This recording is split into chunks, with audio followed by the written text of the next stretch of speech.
Halo Sobat Sehat semua, Assalamualaikum warahmatullahi wabarakatuh. Salam jumpa kembali dengan saya Sugito di channel Berbagi Sehat. Channel edukasi dan motivasi seputar asam lambung, inisiatif psikosomatis.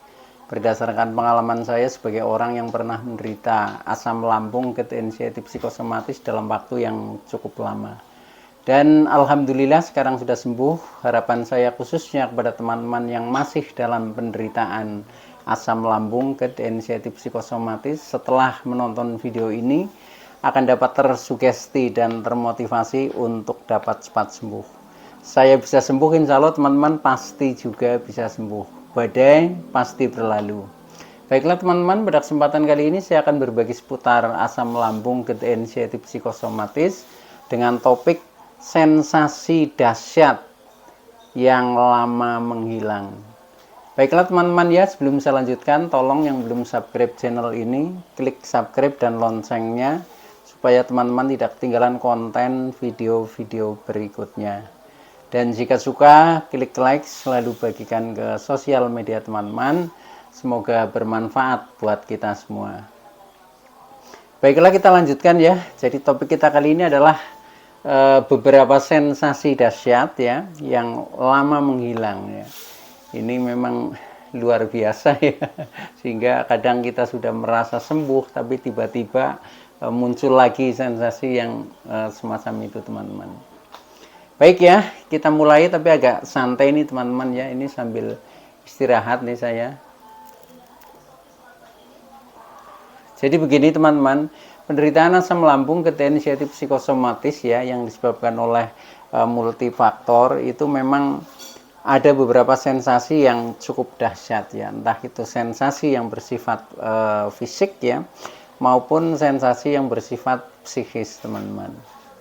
Nah, ada beberapa hal yang kadang ini kita menjadikan tidak begitu percaya diri ya. Nah, itu juga karena guncangan-guncangan daripada sensasi-sensasi yang cukup dahsyat ya. Bahkan kadang ketika kita sudah merasa yakin ya, sudah berusaha mencoba istilahnya memotivasi diri, tetapi ketika sensasi itu datang, nah itu kadang kita juga terguncang ya. Nah, karena apa ya? Karena kedahsyatannya itu ya, karena luar biasa rasanya itu sehingga kita secara mental ini menjadi kacau kembali. Nah, ini sering kita alami itu seperti itu, teman-teman ya. Ini pengalaman yang saya lalui juga seperti itu. Oleh karena itu maka wajar ketika penderitaan asam lambung, inisiatif psikosomatis itu rata-rata cukup lama ya, cukup lama. Walaupun mungkin ada ya yang paling hanya 3 bulan sembuh, ya mungkin 6 bulan sembuh, atau mungkin 1 tahun sembuh. Tetapi ada juga yang sudah 2 tahun, 3 tahun, ya 4 tahun, bahkan 5 tahun lebih itu pun kadang belum sembuh. Karena apa? Yaitu karena terutama secara mental kita ya, secara psikis kita, kalau masih mudah terguncang ya, masih mudah terhantam oleh dahsyatnya sensasi, nah itu kadang akan kambuh kembali ya. Inilah uniknya penderitaan asam lambung, inisiatif psikosomatis. Nah, dalam season kali ini saya ingin sharing kepada teman-teman ya tentang tentunya pengalaman yang saya alami, yaitu ada beberapa sensasi yang menurut saya cukup dahsyat ya, cukup luar biasa ya, mungkin bisa dibilang cukup horor ya, yang kadang menguncangkan kita menjadi sepertinya kambuh kembali itu. Nah, sensasi-sensasi itu ini juga termasuk sensasi yang cukup lama ya menghilangnya, atau cukup lama dideritanya. Itu adalah sensasi-sensasi dahsyat ini ya. Nah, yang pertama yaitu kita sering merasakan ya sempoyongan ya, sempoyongan seperti mau pingsan. Nah, ini cukup lama ini. Ini yang pertama itu ya. Jadi sempoyongan ini luar biasa sekali. Pasti secara mental kita akan terguncang ya. Bayangkan saja contohnya, misalkan kita berjalan saja itu oleng ya, seperti mau jatuh ya. Nah, di bayangan pikiran kita ini jangan-jangan nanti kita pingsan, kan seperti itu. Nah, di saat seperti itu ini pasti ya pasti akan timbul kecemasan yang berlebih ya, kecemasan berlebih atau anxiety disorder ya. Kemudian juga kita akan merasa takut ya. Takutnya apa ya? Takutnya jangan-jangan nanti misalkan pingsan tidak ada yang menolong. Nah, mungkin juga apakah bisa sembuh. Nah, dalam batin itu selalu berkecamuk pertanyaan-pertanyaan negatif seperti itu. Nah ini ya itu karena dasarnya itu ya, contohnya dari sempoyongan itu misalkan kita berjalan itu sudah goyang ya, kemudian juga seperti badan menjadi lemes ya. Nah ini kan jangan pikiran kita ini jangan-jangan ini mau pingsan nih, kan seperti itu. Nah ini sering kita alami itu seperti itu teman-teman. Tetapi setelah kita pahami, kita analisa, itu ternyata memang ya prosesnya seperti itu ya. Karena apa? Karena pengaruh mental kita yang belum stabil ya, atau mental kita yang memang masih down lah ya. Nah ini sebenarnya sebelum itu pun ya, sebelum kita terkena asam lambung, ketensi psikosomatis seperti sempoyongan, lemes ya, jalan itu oleng ya, seperti mau pingsan, ini sebenarnya ketika dulu sebelum terkena asam lambung, ketensi psikosomatis sebenarnya juga sudah mengalami ya. Tetapi kenapa dulu itu sepertinya merasa biasa-biasa saja ya, dan tidak menjadikan tambah pusing dan lain sebagainya, karena memang dulu mental kita ini mental baja ya, mentalnya masih kuat. Tetapi ketika kita sudah terkena psikosomatik ya, ini pikiran selalu negatif, kemudian apa yang dipikirkan ini direspon oleh tubuh. Nah akhirnya makin menjadi ketika ada rasa sedikit yang sebenarnya itu sebenarnya normal ya, tetapi karena pikiran kita juga menjadi takut, menjadi menjadi khawatir dan sebagainya. Nah ini yang menjadikan bertambah rasa itu, menjadi direspon oleh tubuh seolah-olah ya kita seperti mau pingsan beneran, seperti itu. Walaupun kalau kita ikuti ya itu sebenarnya tidak akan terjadi apa-apa ya, cuma rasanya yang luar biasa ya. Nah ini yang kadang bagi orang yang tidak mengalami itu kadang tidak paham tentang hal itu, sehingga kadang kita bercerita saja ya, kadang mereka tidak percaya ya, seperti itu ya. Makanya ketika kita sharing dengan sesama penderita ini memang asik banget ya. Saya juga senang ketika mendengarkan sharing dari teman-teman sama penderita, karena sama-sama menjiwai, sama-sama sudah merasakan itu. Tetapi ketika kita ngomong dengan orang yang belum pernah merasakan ya, nah ini justru mereka kan bertanya, apa betul seperti itu? Saya kira tidak dan lain sebagainya.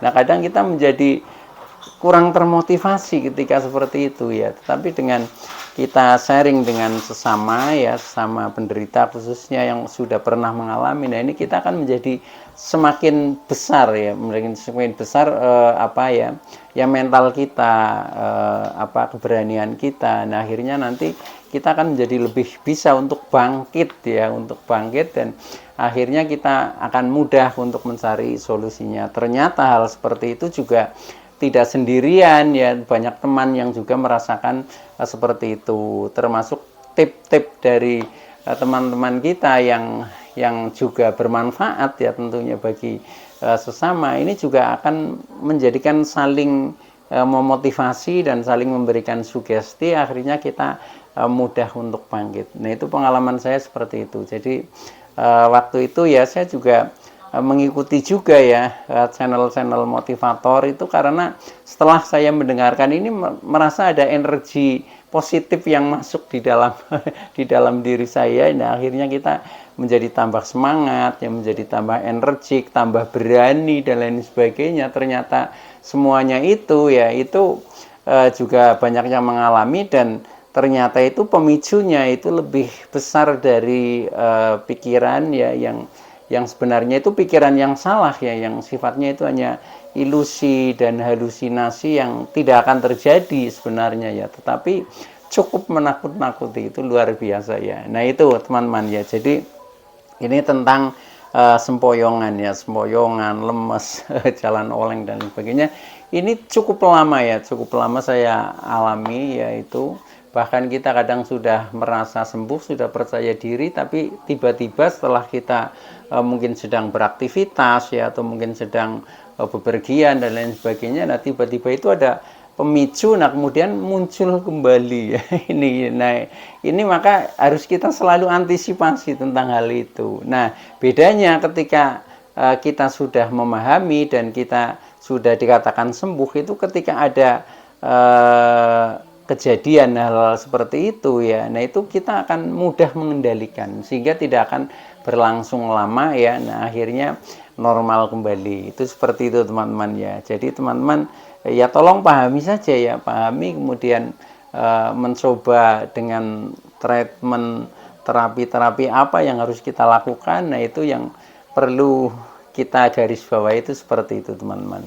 Oke ya. Nah selain sempoyongan ya, ini juga yang sensasi menurut saya dahsyat ya, karena juga cukup lama diderita dan sering menggoyangkan mental kita. Yang kedua yaitu keliengan ya, keliengan, pusing-pusing, kepala berat. Nah ini juga kadang kita menjadi bingung ya, menjadi bingung karena yaitu rasanya ketika orang itu sudah merasa kepala berat, kemudian pusing-pusing, keliengan, nah ini otomatis untuk beraktivitas pun kita akan terhenti gitu ya.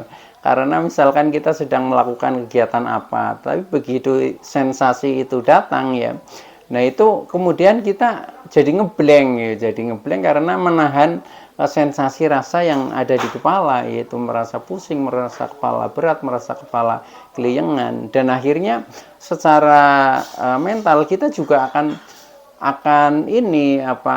menjadi takut, wah jangan-jangan nanti pingsan ya, jangan-jangan nanti bagaimana dan seterusnya, kemudian ada yang menolong atau enggak. Nah ini juga akan menggoyangkan mental lagi ya. Nah mental semakin digoyang oleh sensasi, itu semakin munculnya yaitu hal-hal yang negatif, sampai kadang kita berpikir wah jangan-jangan tidak bisa sembuh, jangan-jangan ini ada tumor otak dan lain sebagainya. Nah, itu karena diterpa dengan sensasi yang dahsyat itu ya, sensasi yang dahsyat itu.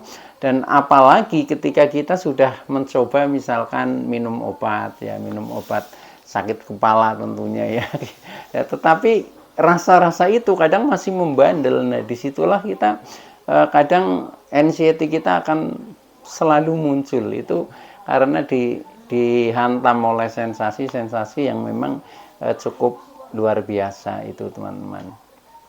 Oke ya, nah kemudian yang ketiga ya, yang ketiga ini selain daripada sempoyongan, keliengan, ini adalah mata buram ya. Mata buram itu pandangannya menjadi kehitam-hitaman ya. Nah itu kalau saya ya, itu seringnya itu jadi pandangan agak kehitam-hitaman, atau kadang kekuning-kuningan ya, atau pandangan itu bergelombang ya, bergelombang, berkunang-kunang. Nah itu seperti itu.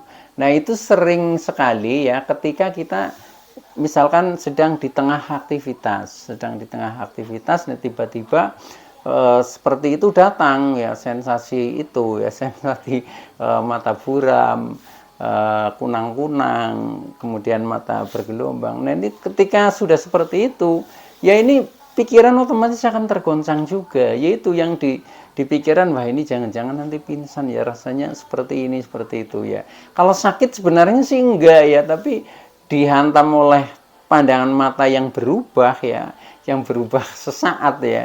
Nah itu kita cukup takut seperti itu. Nah apalagi dulu ketika awal-awal mengalami seperti itu ya, sementara kita belum mengenal apa itu asam lambung, apa itu GERD, apa itu anxiety, apa itu psikosomatis. Nah ini memuncak sekali ya, tegang sekali. Nah akhirnya ketika seperti itu, nah sensasi akan bertambah ya, akan bertambah. Contohnya sampai terjadi misalkan panic attack ya. Panic attack itu ya guncangan yang menurut saya paling dahsyat itu panic attack, karena setelah kita mengalami itu ternyata ya seperti kita terkena serangan jantung ya, nafasnya menjadi pendek ya, terengah-engah, pokoknya itu kalau sudah terkena itu pasti itu akan guncang jiwa kita. Nah itu ya teman-teman, sebenarnya kalau kita sudah memahami itu bisa kita kendalikan dengan mudah ya, kita kendalikan dengan mudah, apalagi kita sudah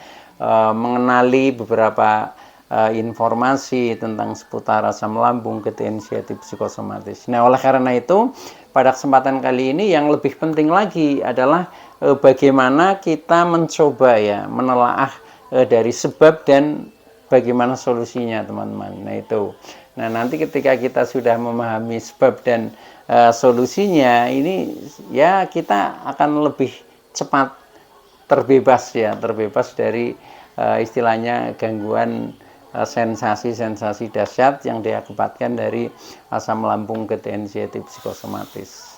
Baik teman-teman ya, jadi sebab dan solusinya ya, sensasi-sensasi yang tadi saya sebutkan. Nah ini yang pertama ya, saya pernah mengalami juga ini soalnya. Jadi apa yang saya ceritakan ini lebih banyak dari pengalaman-pengalaman pribadi saya yang memang betul-betul saya alami. Yaitu yang pertama, ketika kita terlambat makan atau minum ya, terlambat makan dan minum lah ya itu. Nah ini ada satu cerita seperti ini ya. Pada suatu saat saya sedang bepergian ya, saya sudah sering keluar kota ya. Nah ini karena memang badan sudah enakan ya, makan juga sudah normal, makan apa saja bisa ya, ya kecuali untuk makanan-makanan pantangan memang masih saya kendalikan ya, kita kurangi porsinya lah. Nah pada waktu itu saya bawa kendaraan sendiri ya, bawa kendaraan sendiri. Nah kemudian karena ini perjalanan cukup agak jauh ya, kurang lebih sekitar 50 kilo ya, itu perjalanan ya 1 jam lebih lah, 1 sampai sekitar 1,5 jam. Nah itu, nah sebenarnya di jam-jam itu jamnya saya seharusnya sudah makan ya, tetapi karena nanggung di dalam perjalanan sehingga wah makannya nanti sajalah ketika kita sudah sampai ya. Apalagi di dalam perjalanan itu saya sambil mengamati rumah makan ya atau warung-warung makan itu kelihatannya nggak ada yang pas di pikiran saya, sehingga akhirnya kita berjalan terus.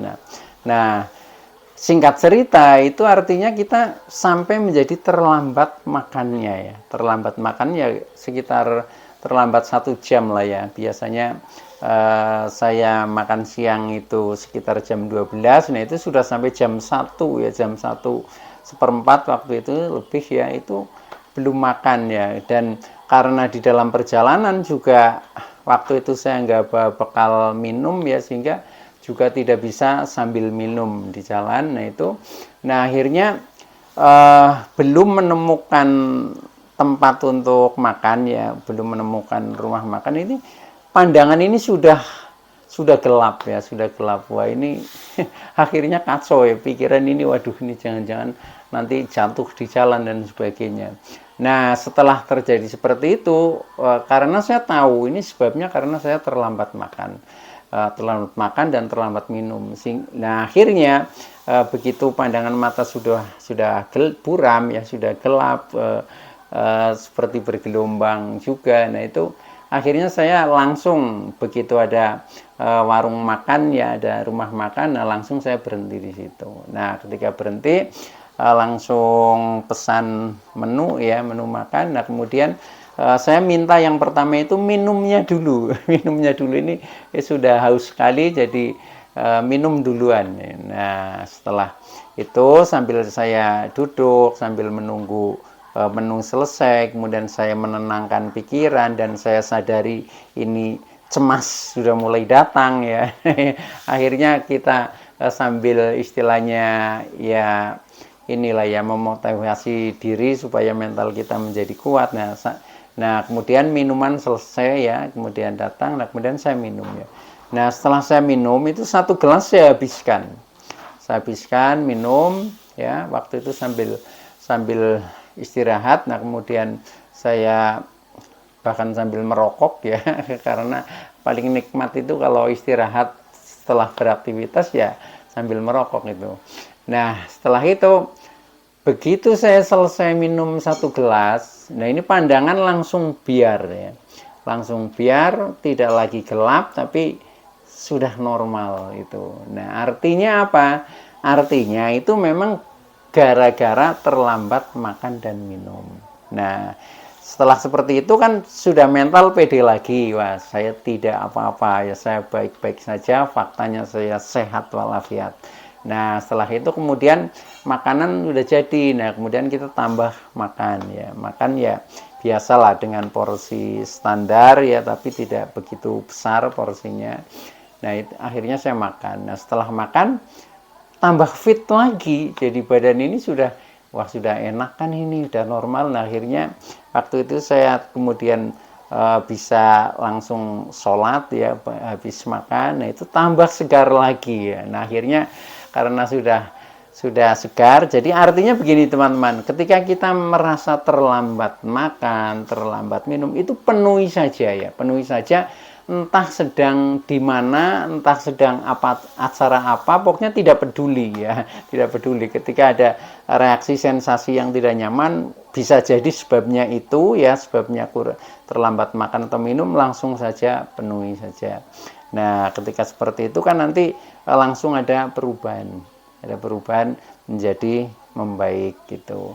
Tetapi bisa jadi muncul sensasi dasar seperti itu belum tentu sebabnya itu terlambat makan ataupun minum ya. Nah bisa jadi karena kita mungkin makannya tepat ya, tetapi bisa juga karena kita makan makanan pantangan tanpa terkontrol ya. Tanpa terkontrol itu artinya ya mungkin porsinya juga kebanyakan ya. Nah itu walaupun makannya sudah tepat waktu ya, makan minum sudah penuh, tapi karena kita terlanjur makan makanan pantangan yang mungkin biasanya dikendalikan cukup sedikit saja, nah ini berlebihan, nah itu juga bisa ya menimbulkan sensasi-sensasi itu ya, yang biasanya kalau yang disebabkan dari makanan, nah itu biasanya dimulai dari reaksi perut ya, perutnya langsung nggak nyaman, langsung kembung, penuh dengan gas, nah akhirnya naik ke atas ya, ke kerongkongan atau ke dada menjadi GERD ya. Nah akhirnya GERD itu menimbulkan sensasi yang bermacam-macam, termasuk itu bisa menjadi keliengan, menjadi mata buram, menjadi sempoyongan, itu pun bisa. Nah akhirnya ya menjadi tidak nyaman itu, walaupun itu sudah tepat makan ya, tetapi karena kita terlena terhadap makanan-makanan pantangan yang seharusnya kita kendalikan. Nah itu juga sering terjadi ketika kita sedang beraktivitas di luar rumah ya. Kalau di dalam rumah itu paling mudah ya untuk mengendalikan jenis-jenis seperti itu. Tetapi ketika kita sedang beraktivitas di luar rumah, kadang kita harus menyesuaikan dengan teman-teman kita ya, dengan mungkin lingkungan yang ada di luar. Nah itu kadang kita agak sering merasa kesulitan itu. Oke ya, itu jadi karena kita istilahnya terlupakan, terlena dengan makanan-makanan pantangan, itu juga bisa menyebabkan sensasi dahsyat seperti itu. Nah maka solusinya ya kendalikan saja ya, kendalikan saja, kita selalu waspada terhadap makanan-makanan pantangan itu ya. Bukan berarti kita harus menghindari secara total ekstrim ya, tetapi kita waspada lah. Kalau misalkan makan ada sambal ya, cukup disentuhan saja itu sudah terasa kok seperti itu. Oke, nah kemudian yang berikutnya ini bisa juga sebagai sebab ya, sebab muncul sensasi dahsyat itu ya, itu bisa juga karena kecapean ya. Kecapean itu contohnya beraktivitas ya, apalagi yang beraktivitas juga termasuk aktivitas fisik maupun aktivitas pikiran, tetapi sampai berlebihan ya atau over ya. Contohnya misalkan aktivitas dari pagi ya sampai dengan malam, kita kadang jalan terus ya mungkin, atau kita melakukan kegiatan terus. Nah itu kadang tiba-tiba juga muncul sensasi dahsyat seperti itu. Nah itu intinya karena kita memang kecapean. Jadi yang namanya orang yang menderita asam lambung inisiatif psikosomatis ini memang energinya itu bisa dikatakan tidak full lah ya, tidak full energi, sehingga kita harus ini apa ya, menyadari. Jadi kita memang harus beraktivitas normal, tetapi dengan ukuran kita sendiri. Contoh kalau kita sudah merasa sedikit capek, ya sudah berhenti dulu, istirahat dulu, mungkin minum dulu, makan dulu. Nah setelah itu kita lakukan lagi, itu seperti itu. Jangan dipanteng terus menerus ya. Nah itu kalau terus menerus tanpa jeda, itu biasanya nanti sensasi-sensasi dahsyat seperti tadi ya, seperti sempoyongan, keliengan, mata buram, itu pun akan datang. Nah ini juga saya alami juga, makanya saya bisa ngomong seperti ini karena memang berangkat dari pengalaman yang saya alami. Nah ini solusinya bagaimana ketika kita supaya tidak kecapean? Ya gampang, memang harus dikendalikan oleh diri kita sendiri, batas maksimal aktivitas kita. Nah intinya yaitu ketika kita sudah merasa agak capek, istirahat dulu, intinya seperti itu. Setelah itu kalau mau dilanjutkan lagi boleh. Oke ya. Nah kemudian yang lain lagi, ini yang lebih apa ya, lebih sulit lagi dikendalikan. Itu juga bisa disebabkan ya, sensasi dahsyat itu muncul ya, ini karena pikiran ya. Nah ini kalau pikiran ini sudah lebih luas ya, jadi ya kejiwaan kita lah, bisa dari terlalu banyak beban pikiran yang tidak dirilis atau tidak ada solusinya, itu kadang juga menimbulkan seperti itu. Nah bisa juga dari emosi kita yang tidak terkendali, contohnya kita marah-marah ya, marah-marah yang dengan apa, nada yang tinggi. Nah itu nanti setelah itu biasanya sensasi-sensasi yang dahsyat tadi itu juga datang. Itu juga pernah saya alami seperti itu ya.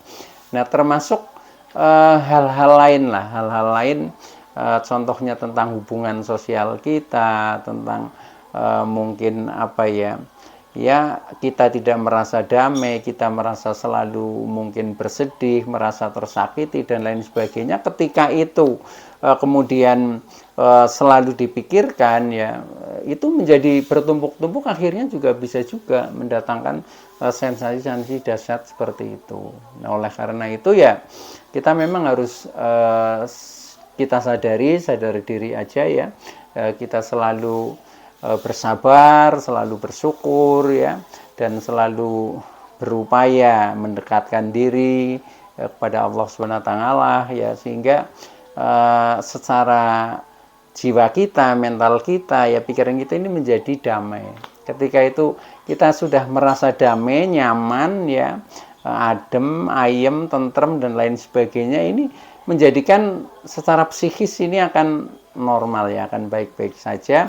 Nah sehingga ini apa, tidak akan memunculkan sensasi-sensasi dahsyat seperti tadi yang biasanya dipicu oleh dari rasa cemas, rasa khawatir, rasa was-was ya, rasa ketakutan dan lain sebagainya. Nah itu yang kadang menjadikan sensasi-sensasi tadi ya, itu akan muncul kembali. Jadi intinya pengendalian diri secara emosional atau manajemen emosi, itu ini adalah solusinya.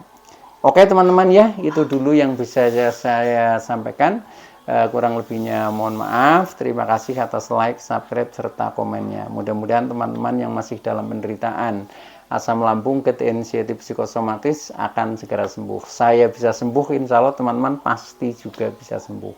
Badai pasti berlalu. Oke, terima kasih. Wassalamualaikum warahmatullahi wabarakatuh.